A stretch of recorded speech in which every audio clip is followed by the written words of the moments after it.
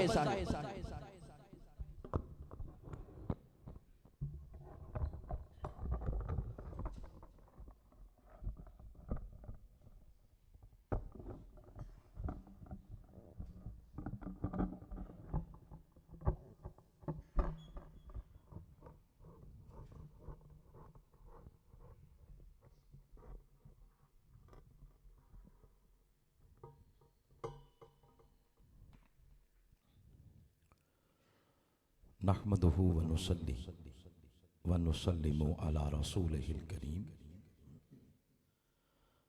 اما بعد فاعوذ بالله من الشيطان الرجيم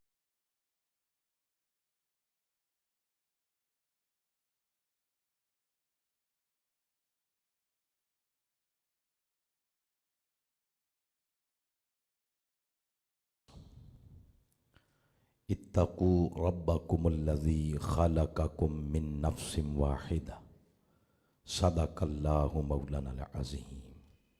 اس کو سادہ کر دیں، بیس کم کریں اس کی۔ ان اللہ وملائکتہ یصلون علی النبی یا ایہا الذین آمنوا صلوا علیہ وسلموا تسلیما۔ الصلاۃ والسلام علیک یا رسول اللہ وعلی آلک واصحابک یا سیدی یا رحمۃ للعالمین وخاتم النبیین وشفیع المذنبین وجد الحسن والحسین والحمدللہ رب العالمین۔ معزز علماء کرام، علاقہ بھر کے معززین، زندگی کے ہر شعبے سے تعلق رکھنے والے قابل عزت شرکائے مجلس، قابل تکریم بہنیں، قائدین تحریک منہاج القرآن، بالخصوص محترم عبد الوحید صاحب، محترم علامہ نجیب اکرم صاحب، محترم صوفی محمد وارث صاحب، محترم حاجی محمد یونس صاحب، جامع مسجد حسنین کریمین اور اس دارالعلوم کے انتہائی قابل عزت اساتذہ کرام، عزیز طلباء اور جملہ حاضرین اور سامعین، توفیق الہی سے 2024 رمضان المبارک اس کی بابرکت گھڑیوں کے سائے میں اللہ کے لا ریب کلام کے فہم کے لیے 5 روزہ دروس عرفان القرآن کی نشستیں تحریک منہاج القرآن ڈنگا کی سرزمین پر ہم سب کو نصیب ہوئی ہیں۔ اللہ تعالیٰ اس کاوش کو ہماری قرآن فہمی کا ذریعہ بنائے اور اس عاجزانہ کاوش کو دین و دنیا میں کامیابی کا ذریعہ بنائے۔ میں بہت ساری تمہیدی باتوں میں گئے بغیر کسی تاخیر کے اپنے موضوع کو بیان کرتا ہوں۔ وقت حساس ہوتا ہے، ایک تو نماز فجر کے بعد ہے، دوسرا سکولز اوپن ہیں، والدین، مائیں، بھائی جنہوں نے جا کے بچوں کو سکول پہنچانا ہے وہ کثیر تعداد میں پروگرام میں آتے ہیں، تو بغیر کسی تاخیر کے گفتگو کو شروع کرتے ہیں۔ سورۃ النساء کی پہلی آیت کریمہ میں نے بیان کی ہے، تلاوت کی ہے۔ موضوع ہے اسلام میں عورت کا مقام اور کردار۔ یہ موضوع ہم نے اس لیے منتخب کیا ہے کہ معاشرے میں عورت کے بارے میں جو غلط تصورات پائے جاتے ہیں ان کو رد کرنا ہے۔ معاشرے میں عورت کے بارے میں دو قسم کے رویے پائے جاتے ہیں۔ ایک رویہ یہ ہے کہ اس کو اس قدر نظر انداز کیا گیا کہ آج وراثت سے بھی اس کو محروم کر دیا گیا ہے، اور جہالت نے بچیوں کی رائے کا گلا گھونٹ دیا ہے۔ آپ سب احباب سے گزارش ہے تھوڑے آگے آگے تشریف لائیں، انتظامیہ کی طرف سے اشارہ ہے کہ سامعین کو آگے۔ اس سائڈ پہ بھی جگہ ویسے خالی ہے، کچھ مہمان آپ ادھر آ جائیں ایسے اٹھ کے، تو وہ پھر ادھر آ جائیں۔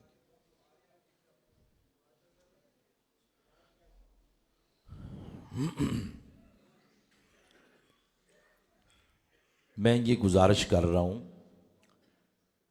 اس موضوع کا انتخاب اس لیے کیا گیا کہ جو معاشرے کی جہالت ہے اس نے عورت اور بچیوں کی رائے کا گلا دبا دیا ہے، اور برادری کے اندر جو رشتوں کا رکھ رکھاؤ ہے اس رکھ رکھاؤ نے عورت کی خوشیوں کو گرین لگا دیا ہے، اور شادی کے بعد گھر میں عورت کی حیثیت ایک ملازمہ جیسی ہوتی ہے۔ اور دوسری انتہا یہ ہے کہ عورت کلیتاً آزادی کا مطالبہ کرتی ہے، اور وہ یہ سمجھتی ہے کہ شاید دین میرے اوپر جو پابندیاں لگاتا ہے ان پابندیوں سے میری ترقی رک جائے گی، اور وہ حیا، اخلاق، تہذیب، دین اس قسم کے لباس میں ملبوس ہونے میں اپنے آپ کو سمجھتی ہے کہ میرا رتبہ کم ہو جائے گا۔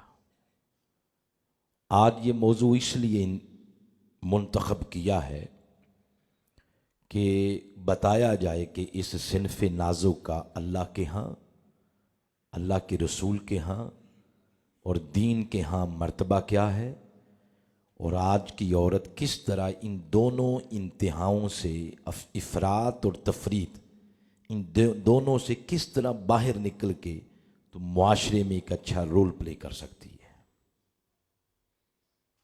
اب اس سے کبھی قطعاً یہ مطلب نہ لیا جائے کہ 5 روزہ دروس میں یہ موضوع رکھا ہے تو ابھی تک آپ کو یہی نہیں پتہ چلا عورت کا مقام، تو اگر ذہن میں یہ آئے تو پھر کیا کہیں گے کہ یہ جو ہم ہر روز نماز کے بارے میں کہتے ہیں نماز پڑھیں نماز پڑھیں، تو 14.5 صدیاں گزر گئیں تو ابھی تک ہمیں نماز کا پتہ نہیں چلا۔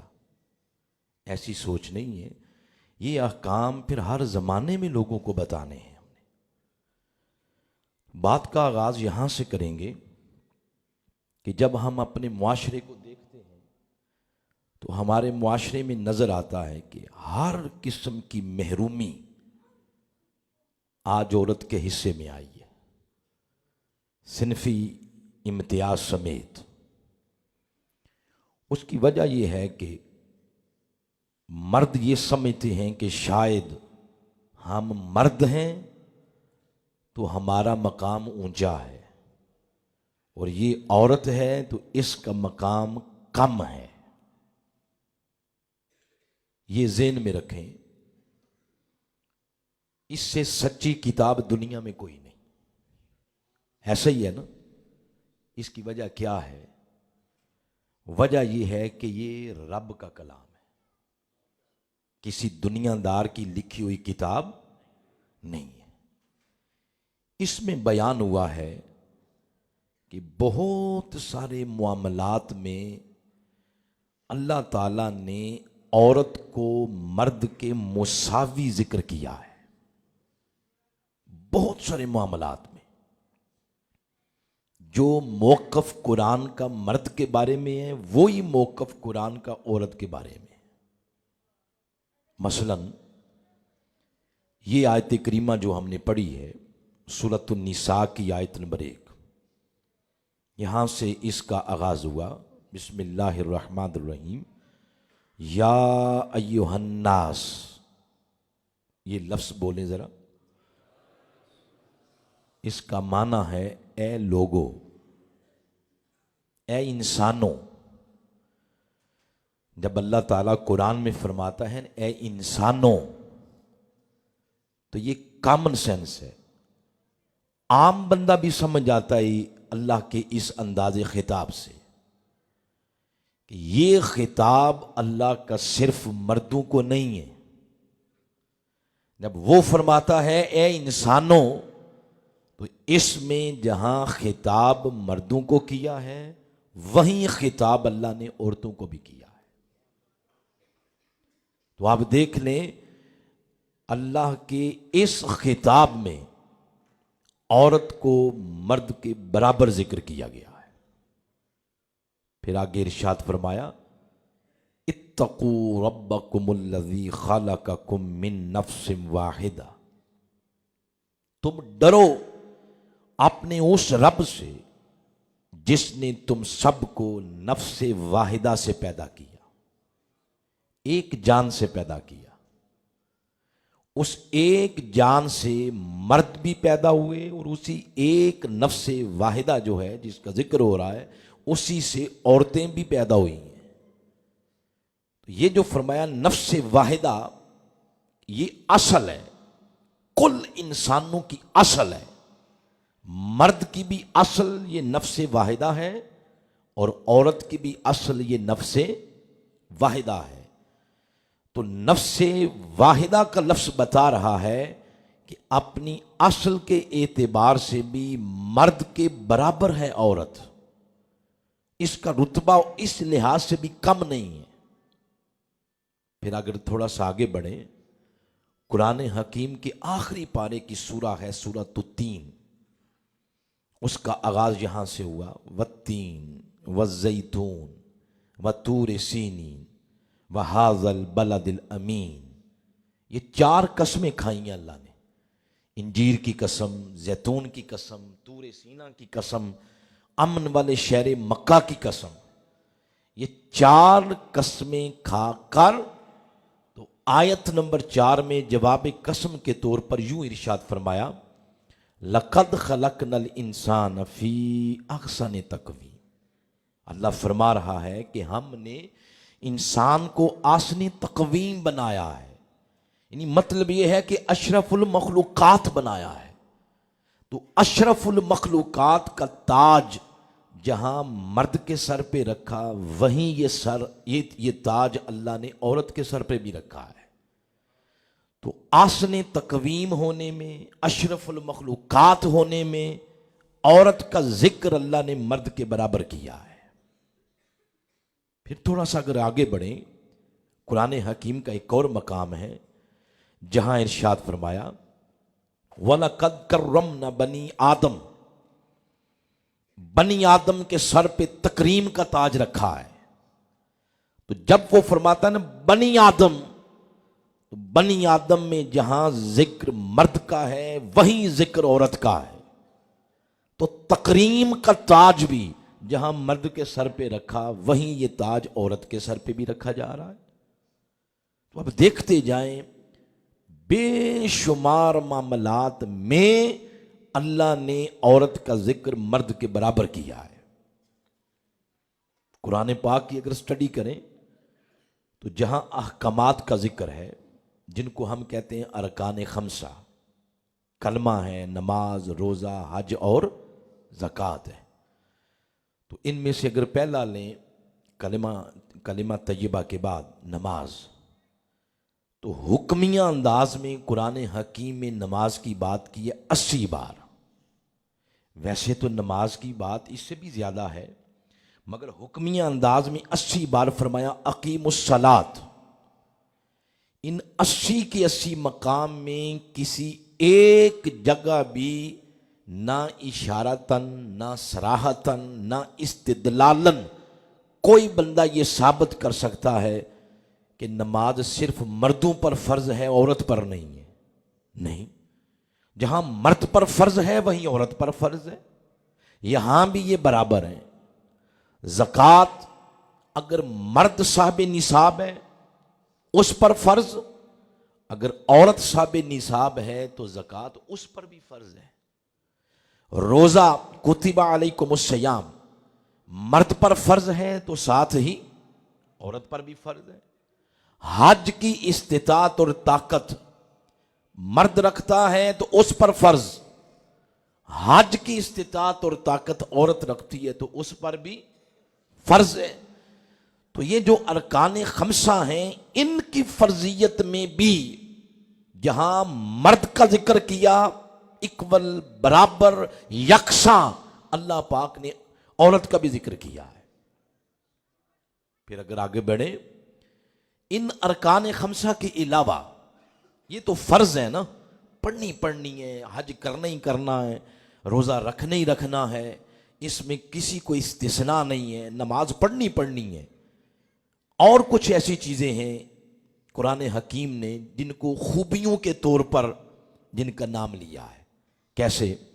فرمایا ان المسلمین والمسلمات، بے شک مسلمان مرد اور مسلمان عورتیں، والمؤمنین والمؤمنات، مومن مرد اور مومن عورتیں، والقانتین والقانتات، فرما بردار مرد اور فرما بردار عورتیں، والصابرین والصابرات، صبر کرنے والے مرد اور صبر کرنے والی عورتیں، والصائمین والخاشعین والخاشعات، اللہ کی خشیت اختیار کرنے والے مرد اور اللہ کی خشیت اختیار کرنے والی عورتیں، والصادقین والصادقات، سچ بولنے والے مرد، سچ بولنے والی عورتیں، والصائمین والصائمات، روزہ رکھنے والے مرد، روزہ رکھنے والی عورتیں، والحافظین فروجہم والحافظات، اور اپنی عزتوں کی حفاظت کرنے والے مرد اور اپنی عزتوں کی حفاظت کرنے والی عورتیں، والذاکرین اللہ کثیرا والذاکرات، اور کثرت کے ساتھ اللہ کا ذکر کرنے والے مرد اور اللہ کا ذکر کرنے والی عورتیں۔ یہ ساری خوبیاں، اوصاف قرآن پاک میں جہاں مردوں کے لیے بیان ہو رہے ہیں وہیں یہ خوبیاں اور اوصاف عورتوں کے لیے بھی بیان ہوئی۔ اور پھر جب رزلٹ اناؤنس کیا اس میں بھی برابر رکھا ہے۔ ایسا نہیں ہے کہ اب رزلٹ اناؤنس کیا جا رہا ہے تو مردوں کو زیادہ دے دیں اور عورتوں کو کم دیں، نہیں، یہ سارا ذکر کرنے کے بعد فرمایا اعد لہم مغفرۃ و اجرا عظیما، یہ ساری خوبیاں اگر مرد ان کا حامل ہو اس کے بھی لیے مغفرت اور اجر عظیم ہے، اور ان خوبیوں اور اوصاف کی حامل اگر عورت ہو جائے تو فرمایا اس کو بھی میری بارگاہ سے مغفرت بھی ملے گی اور اجر عظیم بھی ملے گا۔ آپ دیکھ لیں، یکساں ذکر کیا ہے، برابر ذکر کیا ہے۔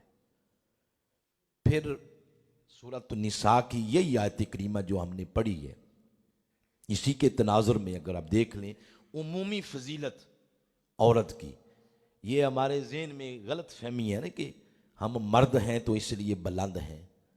تو ذرا آپ دیکھیں، جب یہ ارشاد فرمایا وَخَلَقَ مِنْهَا زَوْجَهَا وَبَثَّ مِنْهُمَا رِجَالًا كَثِيرًا وَنِسَاءً، تو یہاں آگے تخلیق کی بات کی ہے کہ مردوں کو بھی تخلیق کیا اور عورتوں کو بھی کیا۔ تو مردوں کی تخلیق تو اس طرح ہے نا، حدیث میں ملتا ہے، اللہ نے جبریل کو فرمایا جاؤ زمین سے مٹی لے آؤ، وہ مٹی لے کے گئے۔ تو سورۃ الاعراف کبھی پڑھیں، وہاں فرمایا خلقت بیدیا، میں نے اس کو اپنے دست قدرت سے بنایا۔ مٹی لینے کس کو بھیجا؟ بولیں، فرشتوں کو۔ جب یہ مرد بن گیا یعنی آدم بن گئے، اب باری آئی عورت کے بنانے کی، تو فرشتوں نے عرض کیا کہ مولا اب ہم جائیں؟ زمین سے مٹی لے آئیں؟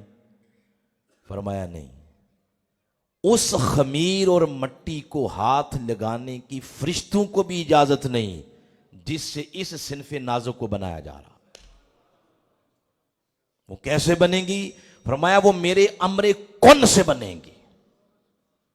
جیسے سورہ یاسین میں فرمایا کن فیکون، تو کن کا امر ارشاد فرمایا تو آدم کی بائیں پسلی سے حضرت حوا کو پیدا کیا ہے. اس مٹی کو ہاتھ لگانے کی اجازت فرشتوں کو بھی نہیں دی جس سے عورت کا وجود بنایا جا رہا ہے. کاش اگر عورت اپنی تخلیق کے پروسیس کو ہی سمجھ جائے تو آدھے جھگڑے ہمارے ختم ہو جاتے ہیں. یہ اتنی پاکیزہ ہے. غیر محرم یہ تو بات ہی بڑی دور کی ہے نا. وہ فرشتے جن کے اندر یہ جذبات ہی نہیں ہیں جو ایک انسان کے اندر، جو کٹ انسان کے اندر فٹ کی ہوئی ہے نا، وہ کٹ ان میں ہے ہی نہیں. ان کو اجازت نہیں تھی اس مٹی کو ہاتھ لگانے کی. پھر قرآن پاک کو جب آپ پڑھیں تو اگر اس کی عمومی فضیلت کی اب بات ہو رہی ہے تو اس کے نام سے پوری ایک سورہ ہے جس کا نام ہے سورۃ النساء، عورتوں والی سورہ. جس طرح یہ فرمایا نا عورتوں والی سورہ، اس طرح مطلق یہ نہیں فرمایا مردوں والی سورہ. ویسے مردوں کے نام پر ہے، جیسے سورہ لقمان ہو گئی، سورہ ابراہیم ہو گئی، سورہ محمد ہو گئی، تو مردوں کے نام پر ہے، مگر اوورال اس جنس کے نام پہ نہیں ہے کہ سورۃ الرجال، مگر سورۃ النساء ضرور ہے. پھر ایک سورہ ہے جس کا نام رکھا ہے اسپیسیفک عورت کے نام سے، سورۃ المریم. وہ حضرت عیسیٰ علیہ السلام کی امی جان ہے. ان کا ذکر ہے پھر پہلی تقریباً 35-40 آیات کے اندر. پورا ذکر ہی ان کا ہے. اور کبھی پہلے رکوع کو پڑھیں تو پہلے رکوع میں دیکھنے کے تو ذکر ملتا ہے کہ یہ حضرت زکریا کا ہے، حضرت یحییٰ کا ہے، مگر جب پورا رکوع پڑھ لیں گے پھر آپ کو پتا چلے گا کہ اصل ذکر اس میں حضرت مریم کا ہی ہے. کس طرح؟ یہاں سے شروع ہوا کہ زکریا علیہ السلام نے اللہ کی بارگاہ میں چپکے سے ادب سے عرض کیا کہ باری تعالیٰ میں بوڑھا ہو چکا ہوں، سر میں بڑھاپا آ گیا ہے، میرے اعضاء بھی بوڑھے ہو چکے ہیں، بیوی بھی بانجھ ہے، تو اولاد کی دعا کی. یہ دعا کب کی؟ ویسے تو ساری زندگی کرتے ہوں گے، پتہ نہیں کس کس جگہ انہوں نے جا کے یہ دعا کی ہوگی. جیسے آپ کے ہاں کسی کی شادی ہو جائے 2 سال بیٹی بچہ نہ ہو تو پھر آپ کو جگہ چھوڑتے ہیں. بولیں نماز کے بعد بھی میلاد میں گئے تو وہاں بھی علامہ صاحب کو کہہ دیا جی اولاد نہیں ہے ذرا دعا کیجیے. کسی دربار پہ گئے، عمرہ کرنے گئے، بغداد شریف چلے گئے، مدینہ پاک چلے گئے، جہاں بھی گئے تو آپ نے یہی دعائیں کی نا. تو زکریا علیہ السلام تو بوڑھے ہو گئے تو اولاد نہیں تھی، کس جگہ انہوں نے دعا نہیں کی ہوگی. مگر ایک روز جب حضرت مریم کا دروازہ کھولا نا کمرے کا، وہاں دیکھا کہ جہاں وہ بیٹھ کے عبادت کرتی تھیں تو وہاں پھل پڑے ہوئے تھے. تو بڑی وہ انگشت بندندہ رہ گئے اور کہتے ہیں حضرت مریم سے کہ مریم یہ جو پھل آپ کے پاس پڑے ہوئے ہیں یہ باہر مارکیٹ میں کوئی نہیں، آپ کے پاس پڑے ہوئے ہیں، ہر موسم کا پھل. جیسے آپ پنجابی میں نہیں کہتے کہ گل ویلے دی تو پھل موسم دا، پھل تو موسم کا ہوتا ہے، تو وہاں تو بے موسم میں پھل پڑے ہوئے تھے. تو جب پوچھا کہ یہ کہاں سے آئے ہیں تو انہوں نے یہ جواب دیا تھا کہ یہ میرے رب کا فضل ہے. جب یہ سنان کہ میرے رب کا فضل ہے تو حضرت زکریا کے دل میں ایک امید جاگ پڑی اور زبان حال سے کہتے ہیں کہ مالک مریم کی اس بات سے میں سمجھ گیا ہوں کہ اگر تو فضل کرنے پہ آئے تو تیرا فضل موسم نہیں دیکھتا. تو کیا ہوا میری زندگی کا، میرے جسم پر بڑھاپا آ گیا، کیا ہوا میرا موسم زندگی کا بیت چکا ہے. اگر بے موسم پھل مریم کو دے سکتا ہے تو اس عمر میں مجھے بیٹا نہیں دے سکتا؟ اس جگہ کھڑے ہو کے دعا کی جہاں ایک عورت اللہ کی بارگاہ میں سجدہ ریزیاں کرتی تھی. اللہ نے اس دعا کو نہ صرف شرف قبولیت سے نوازا بلکہ مزید 4 چاند لگا کے اس کو یوں قبول کیا. فرمایا اے زکریا تمہیں بیٹے کی خوشخبری بھی سناتے ہیں اور نام بھی ہم ہی تجویز کرتے ہیں. اسمہ یحییٰ، اس کا نام یحییٰ رکھنا. یہ کہاں دعا کی؟ جہاں ایک اللہ کی بندی اللہ کی بارگاہ میں سجدہ کرتی تھی. یہ عورت کا مقام بیان کیا جا رہا ہے، مرتبہ بیان کیا جا رہا.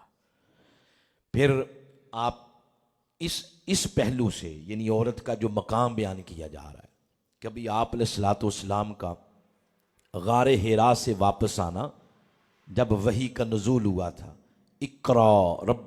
اقرا بسم ربک الذی خلق، یہ آیات جب نازل ہوئیں تو رستے میں کتنے لوگ حضور کو ملے ہوں گے، مگر کسی کے ساتھ یہ بات شیئر نہیں کی. یہ بات کہ آج وحی کا دروازہ کھل گیا ہے، اس بات کی مشاورت یا یہ بات شیئر جس سے کی وہ کوئی مرد نہیں تھا، وہ خاتون تھی، حضرت خدیجہ الکبریٰ رضی اللہ تعالی عنہا. پھر آپ پڑھیں اگر سورہ النور، اس کی 18 آیات ایک عورت کی پاک دامنی کا اعلان کر رہی ہیں جن کا نام ام المومنین حضرت عائشہ صدیقہ رضی اللہ عنہ. سورہ مجادلہ کو پڑھیں، اس کی پہلی 4 آیات وہ بھی ایک عورت کے بارے میں اتری ہیں جن کا نام ہے حضرت خولہ، یہ صحابیہ ہیں. پھر یہی جو سورہ ہم پڑھ رہے ہیں سورہ نساء، اسی میں سے اگر اس کا مقام مرتبہ دیکھنا ہو تو آیت نمبر 11، یہاں سے وراثت کیسے تقسیم کرنی ہے یہ چیپٹر شروع ہوا ہے. ویسے وراثت کی بات یقین پہلی آیات میں کوئی یتیم کے حقوق بیان ہوئے، آیت نمبر 7 سے پھر وراثت کی مطلق بات کی کہ عورت بھی اس میں حصے دار ہے، مرد بھی ہے، یہ سارا. مگر جب تقسیم کی بات کی تو آیت نمبر 11 سے کی. تو جب وراثت کی تقسیم کی بات آئی ہے تو اللہ تعالیٰ نے اکائی مرد کو نہیں بنایا، اکائی عورت کو بنایا ہے. اکائی سمجھتے ہیں؟ جب ہم پڑھتے تھے اسکول میں، آج تو انگلش میڈیم ہے نا، درمیان میں پھر اردو آ گیا اور پہلے پنجابی میڈیم بھی ہوتا تھا، تو رقم ریاضی کی آپ کیسے لکھتے تھے؟ اکائی، دہائی، سینکڑا، ہزار، اسی طرح تھی. یہ آج کل بچے لکھتے ہیں وہ یونٹ اور ٹینس اور 100 اور 1000، تو پہلے تو اسی طرح لکھتے تھے اکائی، دہائی، سینکڑا. تو اکائی سے رقم شروع ہوتی ہے. تو جب وراثت کی تقسیم کی بات آئی تو یوں نہیں فرمایا کہ جتنا مرد کو دیا ہے آدھا کر کے تو عورت کو دے دو. وہاں بھی آدھے کی بات نہیں کی، وہاں یہ فرمایا ہے کہ جتنا عورت کو دیا ہے اس کو ڈبل کر کے تو مرد کو دے دیا جائے. تو وراثت کی تقسیم میں اکائی مرد نہیں، اکائی عورت کو بنایا ہے. بات ویسے یوں بھی صحیح تھی، درست تھی کہ جتنا مرد کو دیا ہے اس کا نصف کس کو دے دیا جائے. تو بات یوں بھی صحیح تھی، مگر اللہ تعالیٰ نے دیکھیں جب یہ کہا نا نصف دے دیا جائے تو اس سے ایک پہلو نکلتا تھا تنقیص کا، مقام کے کم ہونے کا. تو یہ نصف والی اس طرح بات ہی نہیں کی، فرمایا جتنا اس کو دیا ہے عورت کو وہ ڈبل کر کے اتنا مرد کو دے دیا جائے.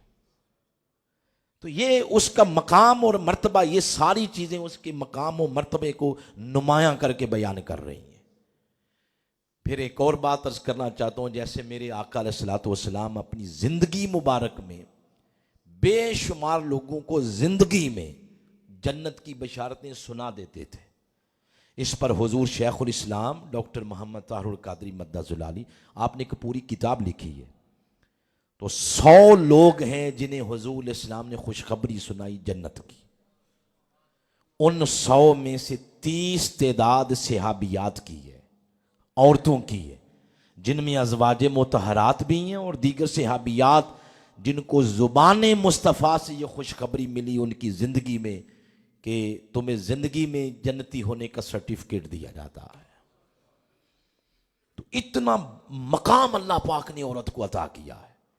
ان ساری چیزوں کو اگر ہم دو جملوں میں بند کر دیں تو پھر رزلٹ کے طور پر یہ بات سامنے آتی ہے کہ عورت کو جو مقام مرتبہ اسلام نے دیا ہے دنیا کا کوئی معاشرہ، دین اور مذہب اس کا تصور نہیں کر سکتا. اس پر چلے جائیں تو اس پہ بھی 1 گھنٹہ چاہیے گفتگو کرنے کو کہ دنیا کے باقی جو مذاہب ہیں اور معاشرے ہیں انہوں نے عورت کو مقام کیا دیا ہے. کسی نے صرف اپنی جنسی جذبات کی تسکین کا اس کو ذریعہ بنایا. کسی مذہب نے کہا کہ مرد مرے اس کو بھی اسی کے ساتھ جلا دو. کسی مذہب نے کہا کہ یہ پاؤں کی جوتی ہے. کسی نے کچھ کہا، کسی نے کچھ کہا.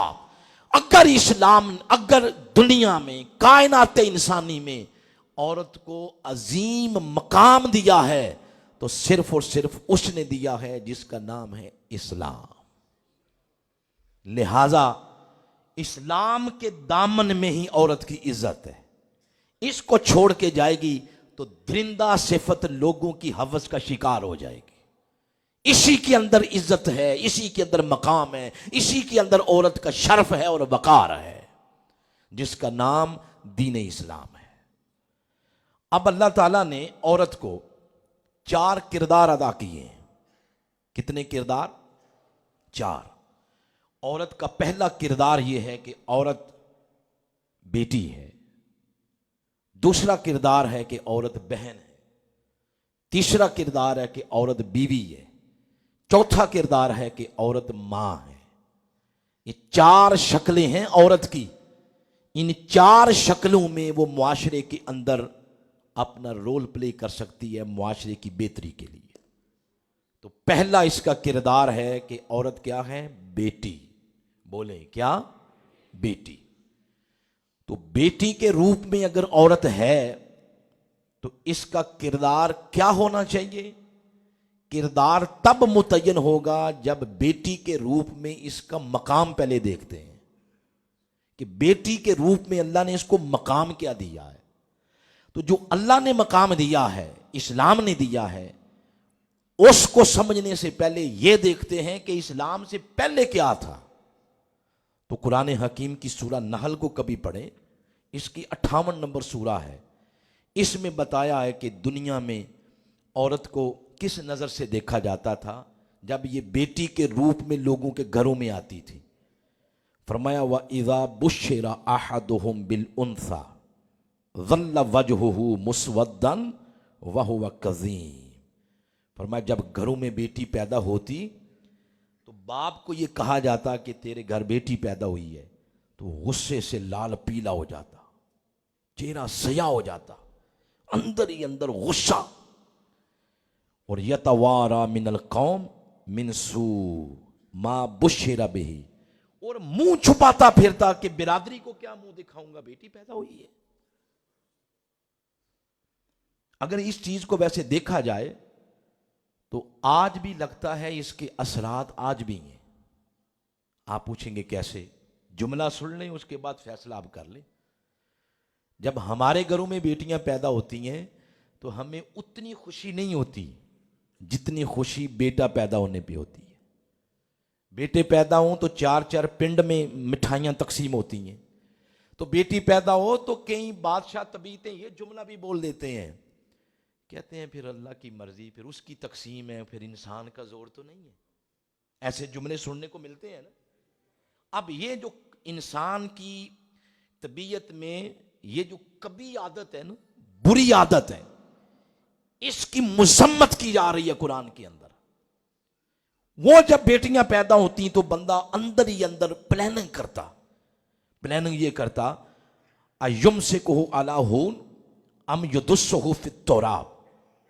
وہ یہ سوچتا کہ اب 2 ہی شکلیں ہیں میری زندہ رہنے کی، یا تو یہ جو ذلت ملی ہے بیٹی کی شکل میں، اس ذلت کے ساتھ پھر میں ساری زندگی گزاروں، یا اس کو زندہ درگور کر دوں، خود ہی اپنے ہاتھوں سے مار دوں. اس طرح وہ کہتا تھا. اب قرآن کے اندر جو اللہ پاک نے بیان کیا ہے تو اس عادت کی تعریف نہیں کی جا رہی، اس عادت کی مذمت کی جا رہی ہے، تاکہ اس عادت کو انسانی نیچر کا حصہ ہی نہیں بننے دیا جائے اور حرف غلط کی طرح اس کو مٹا دیا ہے۔ اور پھر سورۃ تکویر کبھی پڑھیں، اس میں اس کبھی عادت کا ذکر اس طرح کیا اور بیٹی کا مقام اس طرح نمایاں کیا ہے۔ فرمایا وَإِذَا الْمَوْءُودَةُ سُئِلَتْ بِأَيِّ ذَنبٍ قُتِلَتْ، جو بیٹی اپنے والدین کے یہ سخت رویوں کی بھینٹ چڑھ گئی اور یہ کہتے رہے یہ ہے ہی منحوس، یہ جب سے آئی ہے تو گھر میں سکون ہی کوئی نہیں، بیٹیاں ہوتی منحوس ہیں، یا مار دیا یا ان جو سخت جذبات ہیں ان جذبات کی بھینٹ چڑھا دیا، بیٹی کو اگنور کیا۔ فرمایا وہ بیٹی روز قیامت رب کے حضور اپنا مقدمہ پیش کرے گی اور اس کے والدین کو کھڑا کیا جائے گا، پوچھا جائے گا کس جرم میں تم نے اس معصوم کو قتل کیا تھا۔ اب یہ بات بھی اس انداز میں کی جا رہی ہے کہ اس عادت کی مذمت کی جائے اور عورت کو جو مقام بیٹی کی شکل میں دیا ہے اس مقام کو نمایاں کر کے دنیا کو دکھایا جائے۔ اور کہنے والے یوں بھی کہتے تھے، امام جعفر الصادق کا قول ہے، ان کے ہاں کوئی آتا نا اور آ کے یہ کہتا کہ حضور میرے گھر میں بیٹا پیدا ہوا ہے، تو وہ کہتے تھے مبارک ہو، البنون النعمہ، بیٹے اللہ کی نعمت ہیں۔ اور اگر کوئی آ کے کہتا کہ حضور میرے گھر میں بیٹی پیدا ہوئی ہے تو وہ کہتے تھے مبارک ہو، والبنات الرحمہ، آج تیرے گھر میں اللہ کی رحمت کا دروازہ کھل گیا ہے۔ تو بیٹیاں رحمت ہیں حضور۔ اور پھر قرآن پاک میں سورہ فرقان میں فرمایا والذین یقولون ربنا ھب لنا من ازواجنا وذریاتنا قرۃ اعین، بیٹیوں کو آنکھوں کی ٹھنڈک کہا جا رہا ہے، رحمت بھی ہیں اور آنکھوں کی ٹھنڈک بھی ہیں۔ حضور علیہ السلام نے فرمایا اگر کسی کی دو بیٹیاں ہوں، دوسری حدیث کے لفظ ہیں ثلاث بنات، تین بیٹیاں ہوں، فَيُحْسِنُ إِلَيْهِنَّ، اس والد نے بیٹیوں کو پیار دیا، محبت دی، تعلیم، تربیت، اچھی جگہ شادی کی، تو پھر حضور نے فرمایا اِلَّا دَخَلَ الْجَنَّةَ، وہ بندہ اگر داخل ہوگا تو رب کی جنت میں داخل ہوگا۔ پھر ایک اور بات بڑی پیاری آپ کو بتانے لگا ہوں، آپ نے فرمایا سَوُّوا بَيْنَ أَوْلَادِكُمْ فِي الْعَطِيَّةِ، فرمایا جب بچوں کو تحفے دیتے ہو تو برابری رکھا کرو، تحائف دینے میں کیا رکھا کرو؟ برابری۔ تو آپ نے فرمایا فَلَوْ كُنْتُ مُفَضِّلًا أَحَدًا، اگر میں، یعنی حضور اپنی بات کر رہے ہیں، اگر میں بیٹی اور بیٹا ان دونوں میں سے کسی کو ترجیح دیتا تو فرمایا لَفَضَّلْتُ النِّسَاءَ، تو پھر میں بیٹی کو بیٹے پر ترجیح دیتا۔ یہ حضور فرما رہے ہیں۔ پھر اس پر حضور کا اپنا اسوہ دیکھیں، اپنا اسوہ یہ تھا کہ جب آپ کی بیٹی سیدہ کائنات فاطمہ الزہرا علیہ السلام جب آپ آتی تو حضور علیہ السلام اپنی بیٹی کے لیے کھڑے ہو جاتے تھے، پھر ان کا ہاتھ پکڑتے، ہاتھ پہ بوسہ دیتے، پیشانی پہ بوسہ دیتے، اور وہ نبی، وہ ہستی جن کے قدم چومنے کو فرش بھی ترسے، عرش بھی ترسے، وہ ہستی جب بیٹی آتی تو ان کو اٹھ کے استقبال کرتے، مرحبا کہتے اور اپنی مسند پہ سیدہ کائنات کو بٹھا دیتے۔ سبحان اللہ، یہ سلوک تھا حضور علیہ الصلوۃ والسلام کا بیٹی کے ساتھ۔ تو جب بیٹی کو اللہ پاک آنکھوں کی ٹھنڈک آ رہا ہے اور رحمت کہا جا رہا ہے تو پھر اس کے کردار سے پتہ چلے کہ یہ واقعی اپنے والدین کی آنکھوں کی ٹھنڈک ہے۔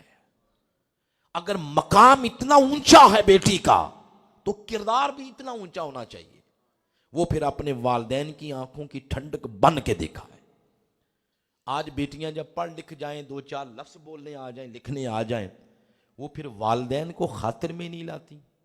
میری بوڑھی ماں اس کو کیا پتا ہے، میرا بوڑھا باپ اس کو کیا پتا ہے، ہم نے دنیا پھری ہے، یونیورسٹیوں کی خاک چھانی ہے، تو وہ پھر والدین کو خاطر میں نہیں لاتی۔ یاد رکھیں آج کی بیٹیوں کے لیے ارشاد فرمایا الجنت تحت اقدام الامہات، بیٹی کی جنت ماں کے قدموں کے نیچے ہے۔ اور عبداللہ ابن عمر فرماتے ہیں حضور نے فرمایا رضا ربی فی رضا الوالد، رب کی رضا بھی والد کی رضا میں ہے۔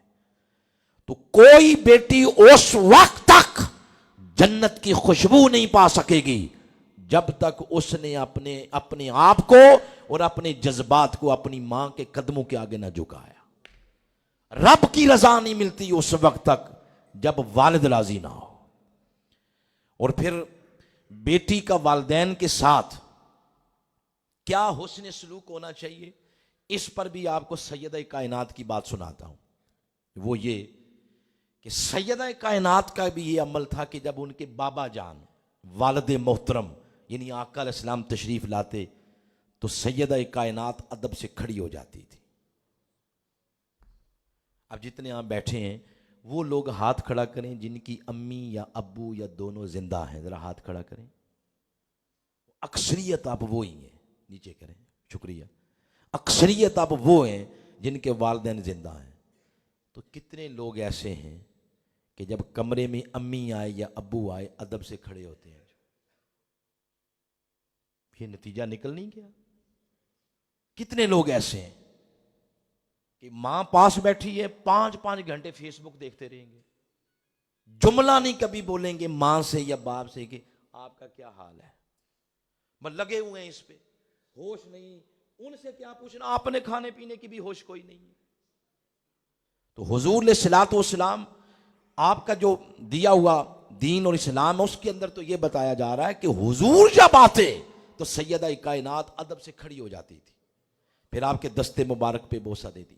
آج گھر جائیں تو آج یہ پریکٹیکلی اپنی زندگی میں اس چیز کو نافذ کریں۔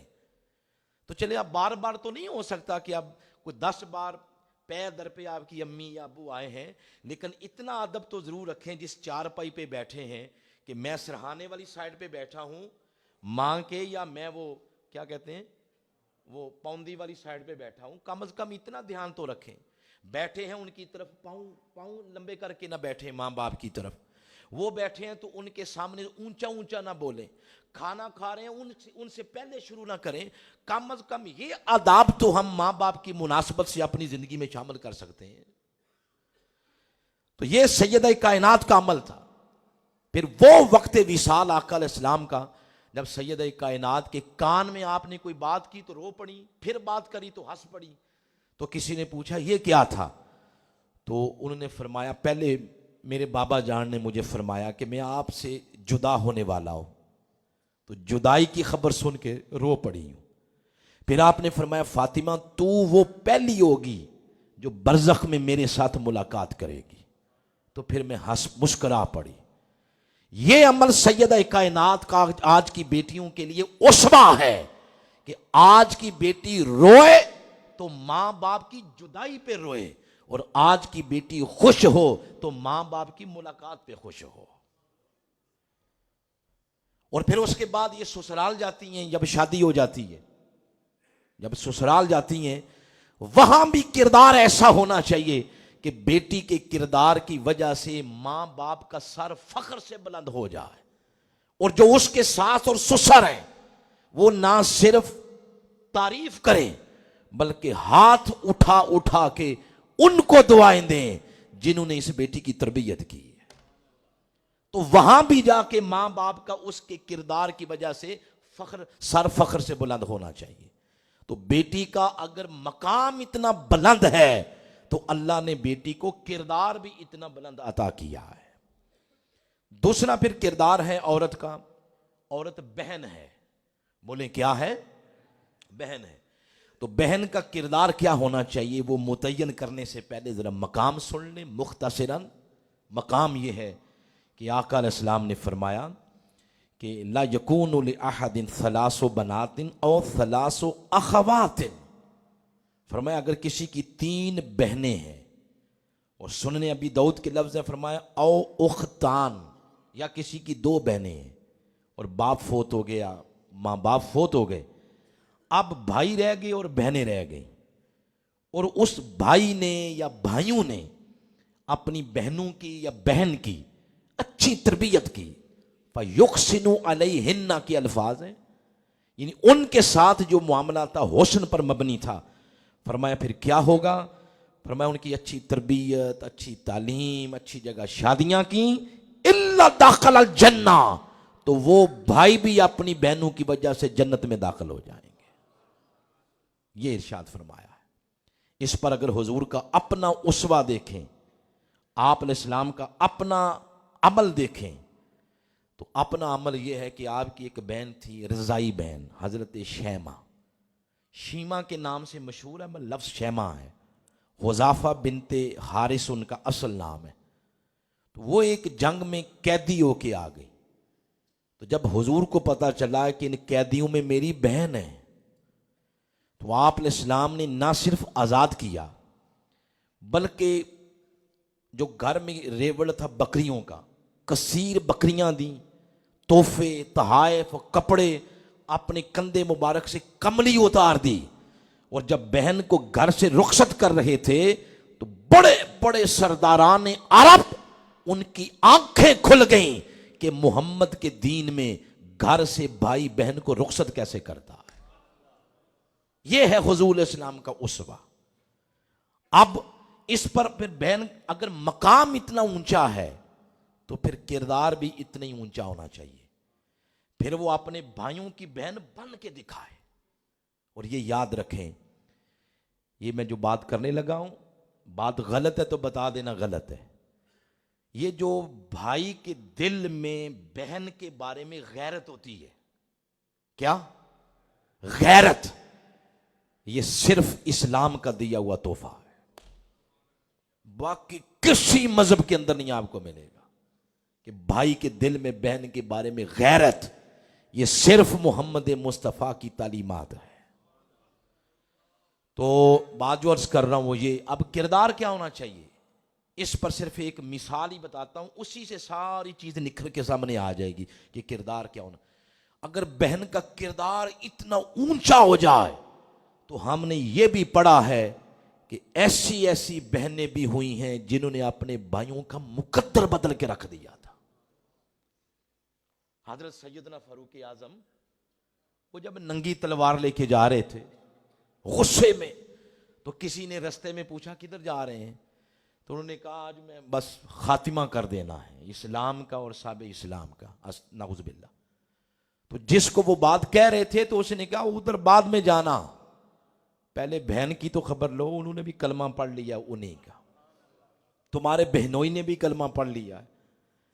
اب وہ ادھر سے رستہ بدل لیا تو گھر گئے، تو گھر ان کی بہن قرآن تلاوت کر رہی تھی. بھائی کو دیکھا تو یہ چھپا دیا، مارنا شروع کر دیا، بہن کو لہو لہان کر دیا، بہنوئی کو بھی مارا. مگر ایک جملہ بولا پھر بہن نے، تو فاروق اعظم کا اندر بار بدل گیا. کہا اے عمر، اس جسم سے جان نکل سکتی ہے، محمد عربی کا پیار نہیں نکل سکتا. کر لو جو کرنا. یہ بات سنی تو کہنے لگے وہ مجھے بھی سناؤ جو تم پڑھ رہی تھی. تو سورہ مریم کی تلاوت کی، ایک ایک لفظ سنتے گئے، اندر سے اندھیرا دور ہوتا گیا، روشنی ہوتی گئی. اور بالآخر کہتے ہیں کہ مجھے لے چلو ان کی بارگاہ میں. جب وہاں گئے حضور کا کلمہ پڑھ لیا. تو اگر بہن کا کردار پاکیزہ ہو جائے تو ایسی ایسی بہنیں بھی ہیں جو بھائیوں کی تقدیر بدل کے رکھ دیتی ہیں. اگر مقام اتنا اونچا ہے تو کردار بھی اتنا اونچا ہے. اب یہ 2 چیزیں ہو گئی. تیسرا کردار ہے عورت کا، وہ عورت ایک بیوی ہے. بولے کیا ہے؟ عورت بیوی ہے. تو اللہ تعالیٰ نے جو اس کو کردار عطا کیا ہے بیوی کی شکل میں، تو کردار تبھی متعین ہوگا جب یہ دیکھیں کہ بیوی کی شکل میں اللہ تعالیٰ نے عورت کو مقام کیا دیا ہے. تو جو مقام دیا ہے وہ یہ فرمایا وَمِنْ آیاتہ، سورۃ الروم کی آیت نمبر 21 ہے. فرمایا وَمِنْ آیاتہ ان خلق لکم من انفسکم ازواجا لتسکنوا الیہا سنیں، لفظ استعمال کیا ہے ازواجا، یہ ایک ہی لفظ شوہر کے لیے بھی ہے، یہ ایک ہی لفظ اللہ تعالیٰ نے بیوی کے لیے بھی استعمال کیا ہے۔ برابر ہو گیا یا نہیں؟ بولو، آپ کا بھی مقام بیان کر دیں گے، پہلے یہ تو سن لیں۔ تو ایک ہی لفظ ازواج یعنی زوج، یہ مرد کے لیے بھی بیان کیا اور عورت کے لیے بھی بیان کیا ہے۔ اچھا، اس سے بھی ایک عمدہ بات بتاتا ہوں آپ کو۔ ازواج تو جمع ہے نا، اس کی واحد ہے زوج۔ یہ جو لوکل عربی ہوتی ہے نا، لوکل عربی یا اردو، اس کے اندر شوہر کے لیے لفظ استعمال ہوتا ہے زوج، اور بیوی کے لیے لفظ استعمال ہوتا ہے زوجہ۔ یہ لفظ سنتے رہتے ہیں یا نہیں؟ فلاں کی زوجہ، یعنی مطلب کیا ہے؟ فلاں کی بیوی۔ تو زوجہ کا لفظ لوکل عربی میں اور اردو میں بیوی کے لیے استعمال ہوتا ہے۔ جو پڑھے لکھے ہیں ذرا اپنے ذہن کی تختی پہ یہ لفظ لکھیں، زوجتن، تو آگے گول تا ہے۔ عربی کے اندر یہ گول تا، اس کو کہتے ہیں تائے تانیس، یعنی یہ جس لفظ کے آخر پہ آتی ہے اس کا مطلب ہے یہ لفظ مونس ہے۔ کیا ہے؟ مونس۔ تو مونس کا اپوزٹ کیا ہوتا ہے؟ مذکر۔ تو مذکر اور مونس، تو ہمارے یہاں ایک بات مشہور ہے جی کہ یہ چیز مونس ہے تو اس کا درجہ تھوڑا سا کم ہو گیا ہے۔ یہ ایک بات مشہور ہے، رب کی عزت کی قسم، پورے قرآن میں بیوی کے لیے اللہ نے لفظ زوجہ استعمال ہی نہیں کیا۔ وہ لفظ جس سے یہ شائبہ آتا ہے نا ذہن میں کہ اس کا مرتبہ کم ہے، یہ مونس ہے تو درجہ کم ہے، تو بیوی کے لیے پورے قرآن میں لفظ زوجہ استعمال ہی نہیں ہوا۔ جہاں لفظ استعمال ہوا ہے زوج استعمال ہوا ہے، مذکر۔ مثلا 6 آیات آپ کو سناتا ہوں اس پر۔ مثلا آپ پڑھیں کبھی سورہ بقرہ کی آیت نمبر 35، حضرت اما حوا کے لیے لفظ استعمال ہوا، وہ عورت ہے نا، فرمایا وَقُلْنَا يَا آدم اسکن انت وزوجک الجنہ، تو زوج لفظ استعمال ہوا، یہ مذکر ہے۔ اگر یہ تثنیہ آیا سورہ زاریات میں تو وہ بھی مذکر، فرمایا وَمِن كُلِّ شَيْءٍ خَلَقْنَا زَوْجَيْن، یہاں بھی مذکر۔ سورہ طٰہٰ میں جمع آئی ازواجن من نبات شتیٰ، تو یہاں بھی مذکر۔ سورہ انعام وہاں بھی مذکر، فرمایا ثمانیۃ ازواجن، یہاں بھی مذکر۔ سورہ واقعہ ہے، فرمایا کنتم ازواجن ثلاثہ، یہاں بھی مذکر۔ سورہ نساء ہے، فرمایا وخلق منہا زوجہا، یہاں بھی مذکر ہے۔ پورے قرآن میں لفظ زوجہ بیوی کی نسبت سے نہیں آیا ہے، تاکہ پڑھنے والے سننے والے ان کے ذہنوں سے یہ غلط فہمی نکال دی جائے کہ جس کے آگے تائے تانیس آ گئی ہے تو پتہ نہیں اس کا درجہ کو کم ہو گیا ہے۔ یہ لفظ بیوی کی نسبت سے استعمال ہی نہیں ہوا، تو اس سے عورت کا مقام واضح کیا جا رہا ہے، نمایاں کر کے بیان کیا جا رہا ہے۔ تو ایز اے جنس کوئی بھی بلند نہیں ہوتا کہ ہم مرد ہیں تو بلند ہو گئے، وہ عورتیں ہیں تو وہ ان کا مقام نیچے ہو گیا۔ ایز اے جنس کوئی بھی بلند نہیں ہوتا، ہاں اگر کوئی بلند ہوتا ہے تو کیسے ہوتا ہے وہ بھی بتا دیا ہے۔ سورہ حجرات کی آیت نمبر 13 فرمایا، اس میں فرمایا ان اکرمکم عند اللہ اتقاکم، فرمایا جو تقوی میں آگے بڑھ گیا وہ بلند ہو گیا۔ اگر تقوی میں مرد آگے بڑھ گیا تو وہ بلند ہو گیا، اور اگر تقوی میں عورت آگے بڑھ گئی تو رب کے ہاں وہ بزرگی پا گئی ہے۔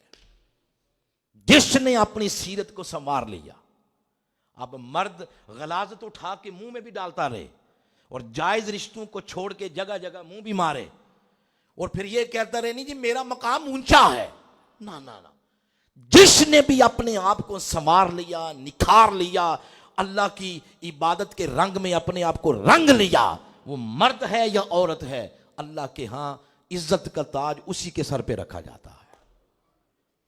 پھر اللہ تعالیٰ نے عورت کو سورہ فرقان کی آیت نمبر 74 ہے، بیوی کو آنکھوں کی ٹھنڈک کہا ہے کہ یہ شوہر کی آنکھوں کی ٹھنڈک ہے۔ ربنا ہب لنا من ازواجنا وذریاتنا قرۃ اعین، تو بیوی کو کہا جا رہا ہے یہ آنکھوں کی ٹھنڈک ہے۔ ایک اور مقام پر فرمایا وَلَهُنَّ مِثْلُ الَّذِي عَلَيْهِنَّ بِالْمَعْرُوفِ، فرمایا جس طرح عورتوں پر مردوں کے حقوق ہیں اسی طرح بیویوں پر بھی مردوں کے حقوق ہیں، یہ بیان کیا جا رہا ہے۔ اور یاد رکھیں یہاں تک بیان کیا ہے کہ یہ جو میاں بیوی ہیں، یا اب دونوں کو میں بیان کر رہا ہوں، یہ جنتی رشتہ ہے۔ کیا؟ حضرت آدم علیہ السلام اور حضرت اماں حوا کا رشتہ کیا تھا؟ ماں باپ تھے یا میاں بیوی تھے؟ میاں بیوی۔ کائنات انسانی کا پہلا رشتہ بھی میاں بیوی ہے، اور پہلا رشتہ بھی زمین پہ نہیں بنا، یہ جنت میں بنا ہے۔ اور زمین پہ تو سیلیبریشن ہوئی ہے، رشتہ وہاں بنا ہے، اور یہ جنت سے آیا ہے۔ اور سورہ زخرف کی آیت نمبر 70 میں فرمایا ادخلوا الجنہ انتم وازواجکم، قیامت والے دن کہا جائے گا مردوں سے کہ جنت میں تم داخل ہو جاؤ اور اپنی بیویوں کو بھی ساتھ لے جاؤ۔ یہ جنت سے آیا ہے، جنت ہی جائے گا۔ یہ اتنا مقدس رشتہ ہے۔ اور حضور علیہ السلام نے فرمایا الدنیا متاع، دنیا متاع ہے، وخیر متاعها المرأة الصالحہ، فرمایا بہترین متاع نیک بیوی ہے۔ یہ عورت کا مقام ہے۔ اب ہونا تو یہ چاہیے تھا، باتیں سمجھ آ رہی ہیں کوئی نہیں؟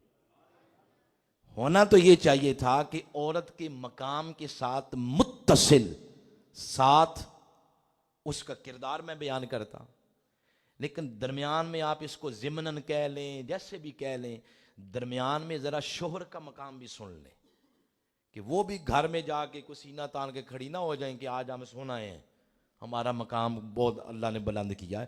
آپ ذرا شوہر کا مقام بھی سن لیں۔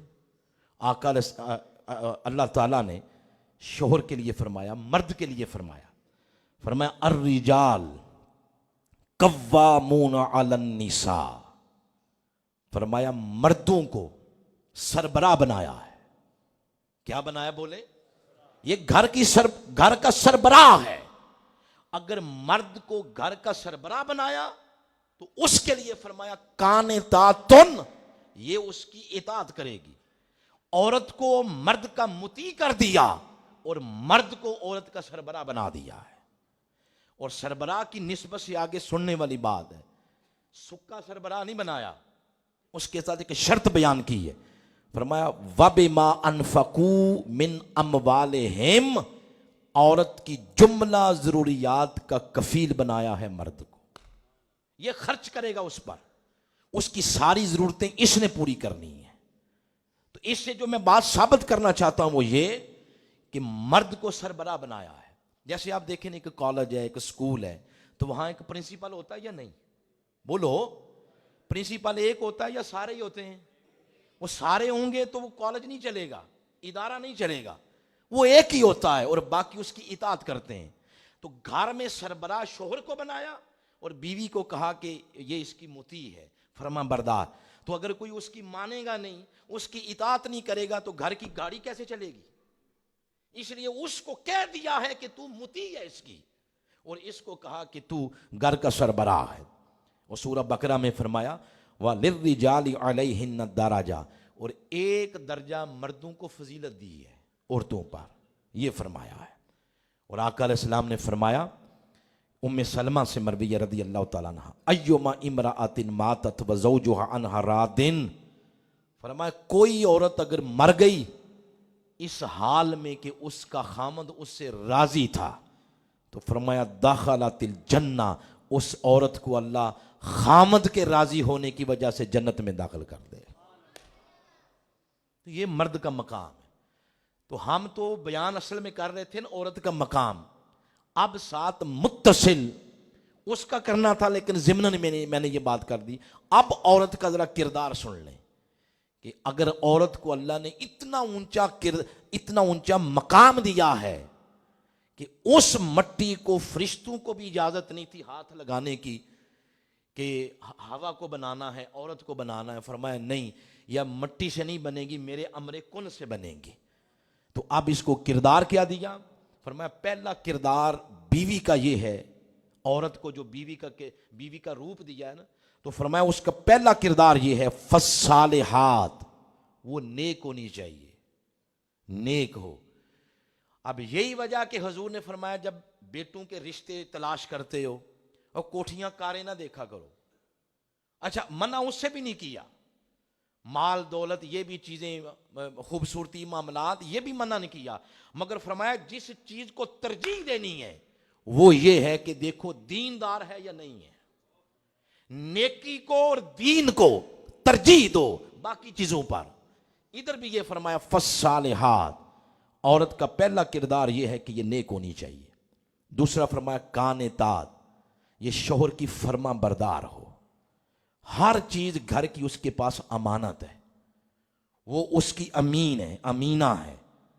اور اس کے بعد ارشاد فرمایا حافظات للغیب، فرمایا مرد کی عدم موجودگی میں اس کے نسب کی حفاظت کرے، یعنی مطلب یہ ہے اپنی عصمت کی، اپنی پاک دامنی کی، عزت کی حفاظت کرے، اور مت کبھی گھر میں ایسے شخص کو آنے دے جس کے گھر میں آنے سے مرد ناراض ہوتا ہے۔ یہ عورت کا کردار بیان کیا جا رہا ہے جو بیوی کی روپ میں اللہ پاک نے اس کو عطا کیا ہے۔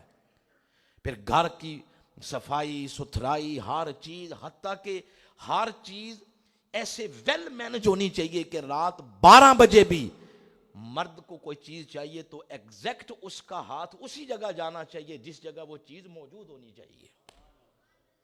ایسے نہیں کہ سرانہ کہیں اور کمبل کہیں اور پورا گھر ہی سارا جو ہے وہ غلاظت کا ڈھیر بنا ہوا، نہ، مینج کرے گھر کو، اپنی پرسنالٹی کو مینج کرے۔ اور یہاں تک فرمایا جب مرد گھر میں داخل ہو تو وہ گھر کے ماحول کو دیکھ کر اور بیوی کو دیکھ کر اس کے پورے دن کی تھکاوٹ دور ہو جائے۔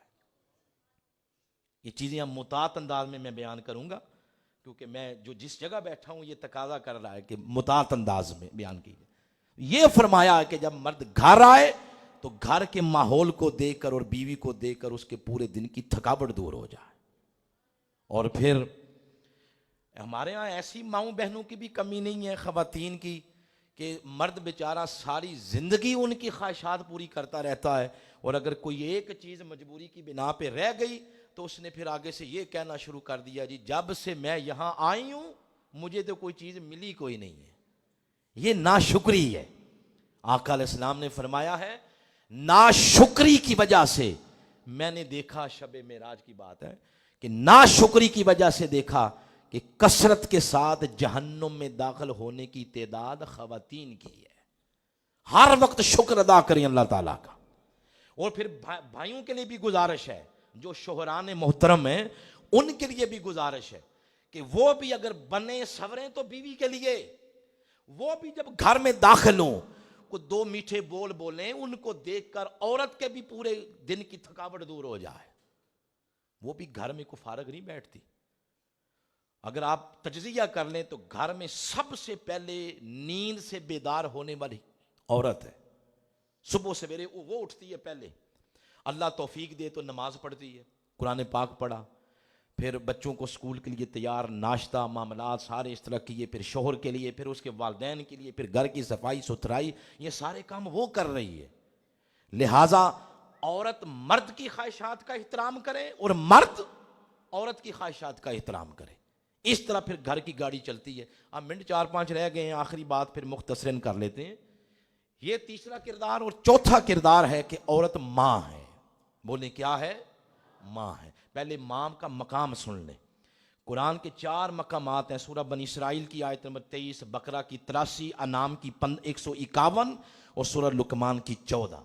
بعد نمبر بتا دیے تو ان مقام پر ارشاد فرمایا ہے وَبِالْوَالِدَيْنِ إِحْسَانًا، والدین کے ساتھ احسان کرو۔ تو جہاں والد کا ذکر ہے وہاں والدہ کا بھی ہے، لیکن اسپیسیفک والدہ کے لیے فرمایا آقا علیہ السلام نے۔ کسی نے پوچھا حضور من احق الناس بحسن صحابتی، میرے حسن سلوک کا سب سے زیادہ حقدار کون ہے؟ فرمایا تیری ماں۔ حضور پھر فرمایا تیری ماں، حضور پھر فرمایا تیری ماں، اور چوتھے نمبر پر فرمایا تیرا باپ۔